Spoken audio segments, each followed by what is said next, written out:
Hello बच्चों, let us read this question. This question says correct order of basic strength is. So हमारे पास यहाँ पे एक कंपाउंड गिवन है जिसमें नाइट्रोजन को ए, बी एंड सी नेम किया गया है.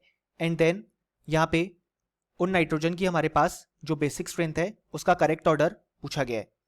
और हमारे ऑप्शंस हैं option A B greater than A greater than C, option B A is equal to C greater than B, option C B greater than A equal to C, option D C greater than A greater than B.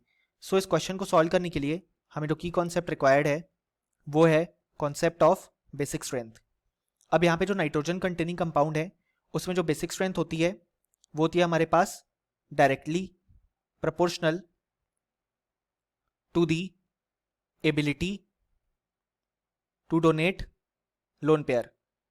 यानी कि जो हमारे पास nitrogen atom है उसकी lone pair donating ability जितनी ज़्यादा होगी उस नाइट्रोजन एटम की बेसिक स्ट्रेंथ उतनी ही ज़्यादा होगी. अब अगर हम यहाँ पे देखें तो हमारे पास जो ए और सी में नाइट्रोजन है वो सिमिलर लोन पेयर या बेसिकली सिमिलर नाइट्रोजन एटम है जिनके लोन पेयर इस तरीके से यहाँ पे रेजोनेंस में इन्वॉल्व होंगे. एक बार इस वाले नाइट्रोजन का लोन पेयर इन्वॉल्व होगा रेजोनेंस में और एक बार इस वाले नाइट्रोजन का. सो हम बोल सकते हैं कि ए और सी में जो हमारे पास नाइट्रोजन है उनके जो लोन पेयर हैं वो यहाँ पे इन्वॉल्व हैं इन रेजोनेंस.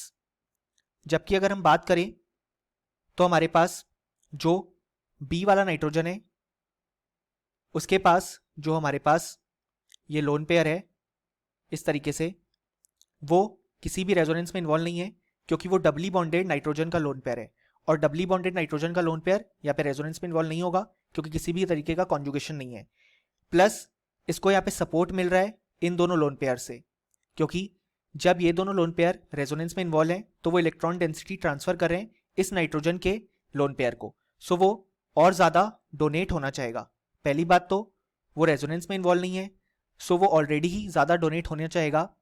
उसके बाद उसको यहाँ पे सपोर्ट भी मिल रहा है दो नाइट्रोजन के लोन पेयर से. सो जो बेसिक स्ट्रेंथ होगी वो बी वाले नाइट्रोजन की सबसे ज़्यादा हो जाएगी. देन ए और सी वाले नाइट्रोजन की इक्वल बेसिक स्ट्रेंथ होगी क्योंकि दोनों सिमिलर नाइट्रोजन एटम के लोन पेयर हैं. और जो करेक्ट आंसर आएगा वो आएगा option C, that is B greater than A is equal to C. और फाइनली हमें बोल सकते हैं कि इस क्वेश्चन के लिए हमारे पास जो करेक्ट आंसर आया वो आया option C. Hope you understood it well. Best of luck.